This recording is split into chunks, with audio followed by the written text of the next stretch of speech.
Hey everyone, Ryan here, MandRproductions, and we've got a banger today as I'll be discussing the 10 LEGO Star Wars sets that I think need to be remade the most. About 8 years ago, at the end of 2017, I made another video like this, and since then, 9 of the 10 sets that I really wanted to be remade have been remade. I won't spoil which one hasn't been remade, because we're going to talk about it in this video. By the way, if history is any indicator, you can expect 9 of the 10 sets that I'm about to discuss by the end of 2033.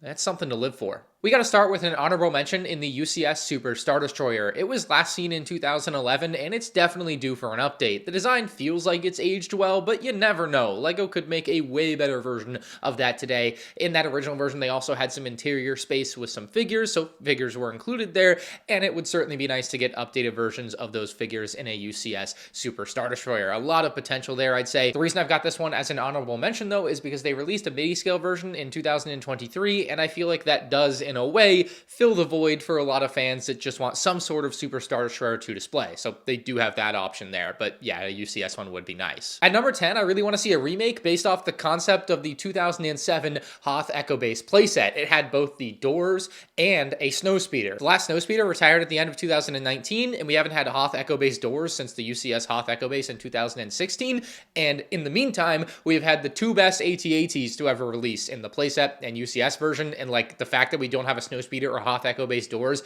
in the modern era to accompany those is pretty crazy. For this set, I'd expect somewhere in the $120 to $160 price range. I've also got a lot of nostalgic love for that 2007 set, but I don't think nostalgia is really playing a role here. I think we genuinely need a remake of that 2007 Hoth Echo Base playset. At number 9, I've chosen the Republic Cruiser from the Phantom Menace. We have seen an updated version in 2011, but that was based on the Clone Wars color scheme, so I specifically think they need to remake the Phantom Menace version here in the brighter red color scheme. The figures in this particular set are super dated. We've of course seen updated versions of Qui-Gon and Obi-Wan, but the blue officers and astromech droid would definitely be nice to have an update of. On top of that, we could see figures that weren't actually on the Republic Cruiser, but are on the Looser Hulk that the Republic Cruiser lands on that we haven't seen either in a long time or ever.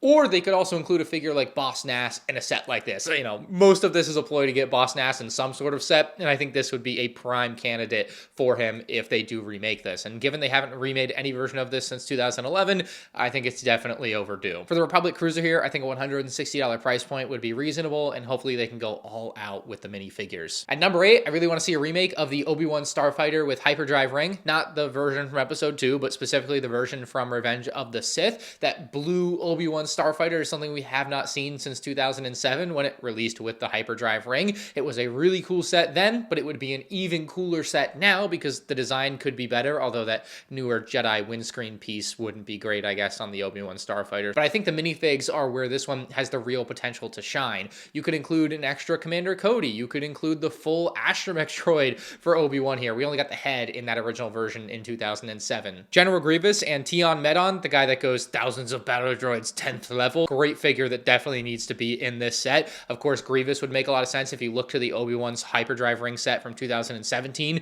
They included a couple of the bad guys there, so General Grievous could also be in this set very easily. And I've been showing it on screen, but this concept by H28 Bricks shows the Coruscant Rescue Ops figure, and I suppose he's from the hangar of the Venator there because that's what he shows on the back of the box, but that's not a figure I'm familiar with. But again, you could get some weird random characters like that in a set like this that could be very cool. I honestly think it should have all 5 figures that he shows, plus Tion Medon and Grievous, so 7 figures. The price on this one, though, is a bit disheartening to think about. The original version in 2007 was $50. The most recent Hyperdrive Ring set was $100 in 2017. The most recent Jedi Starfighter Ahsoka's was $45 for 2025. And if they were to include all 7 or 8 of the minifigs that I would want here, you're looking at probably $150, which would suck, but man, this would be a legendary set, and plus it would pair well with that 2020 Grievous Starfighter. At number 7, I'm combining a couple into one here with the B-Wing, both the UCS and the playset version. Now, the UCS version, I just kind of threw in as an afterthought as something that needs to be remade, and the only reason I say that is because of the new Jedi Starfighter cockpit windscreen piece.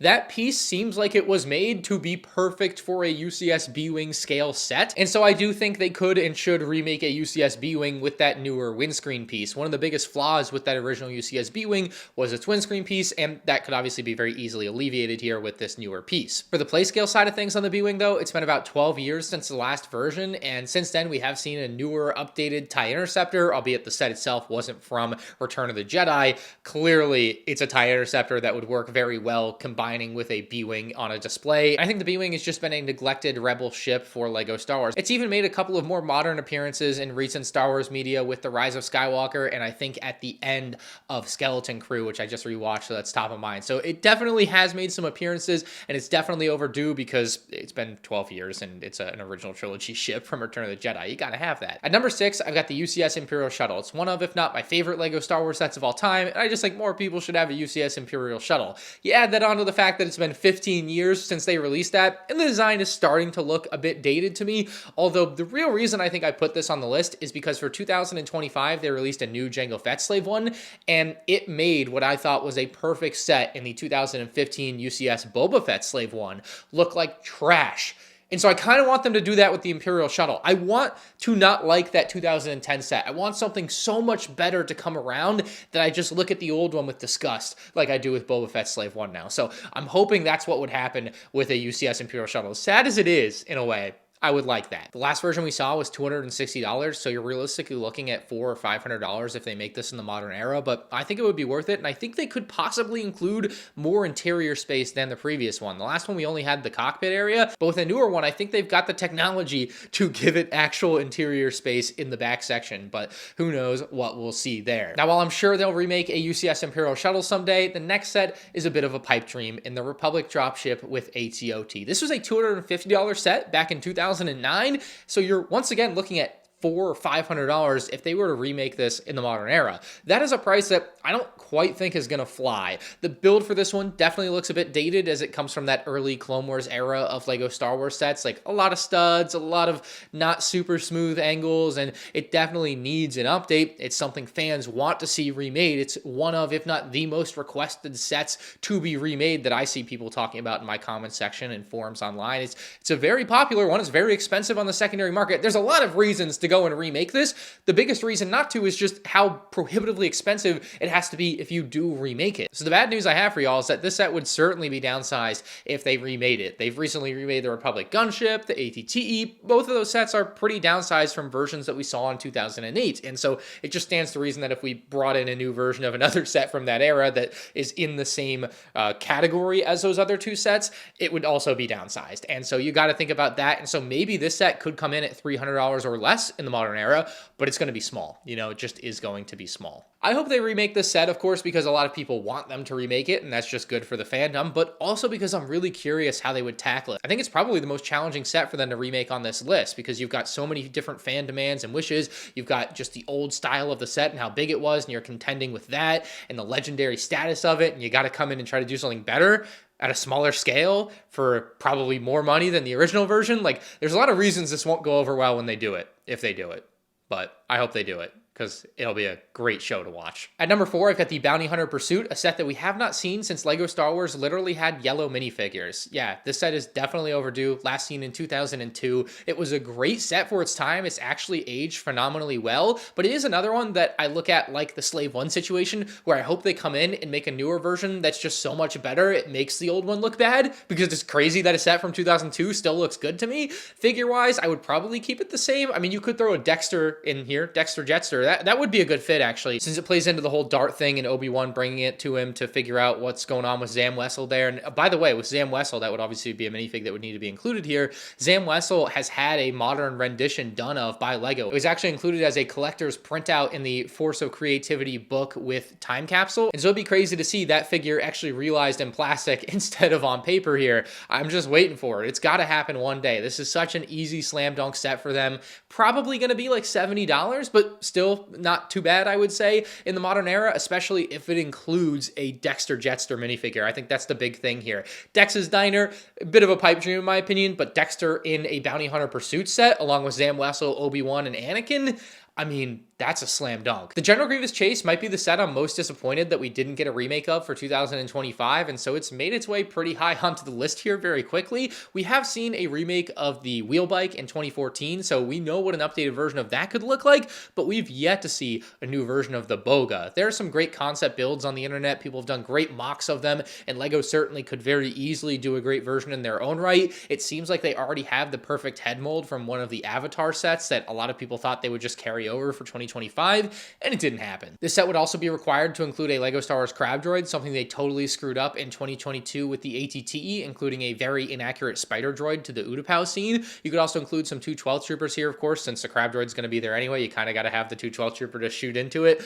and then maybe a couple of battle droids. Of course, we would want the 212 troopers to be updated and better than their versions from 2022, so the removal of helmet warts and the betterment of the print on top would be amazing here. It's definitely what's going to be expected. And for a set like this, unfortunately, you've got General Grievous, so that General Grievous tax is going to be there. You're going to be looking at like $90. This is not going to be a cheap set. The original version from 2005 was $20, so it was a cheap set, but yeah, times have changed. LEGO Star Wars is definitely going to price gouge on a set like this, but honestly, if it met all of my expectations, the clones were perfect, you got the Crab Droid, everything's there, I wouldn't mind it that much. At number 2, a set last seen in 2006, the UCS Darth Vader's TIE Fighter. This set is sold that it was literally $100. That is so crazy to hear for a UCS set nowadays, right? They would never do that. This set would be $240, of course, which would be a reasonable price in the modern day. This set's also sold that they literally didn't include like the Darth Vader minifigure with it that you would get today. Probably Darth Vader, maybe Tarkin or something would be included with a modern day UCS Vader's TIE, but definitely a set that needs to happen. And honestly, it just feels like it's any given year at this point.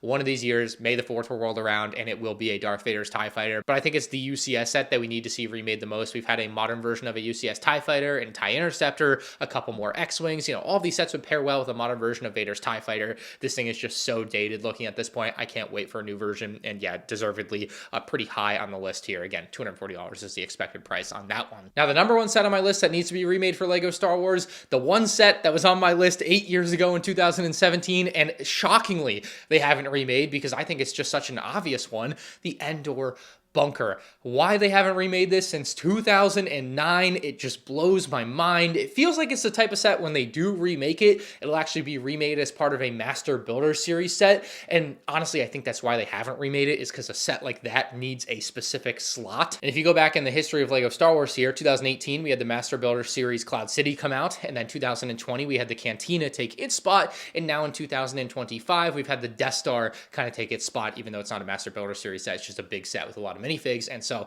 the next set with a lot of minifigs, I think, would be an Endor Builder playset for $500 or $400 or whatever, combined with an Ewok village or a bunch of trees. Like, there's a lot they could do there. But at its core, I just think we need another Endor Bunker in some form or fashion. Technically, we did get a mini version in the Advent calendar a year or two ago, I guess, if you really want to count that, but I'm not counting that.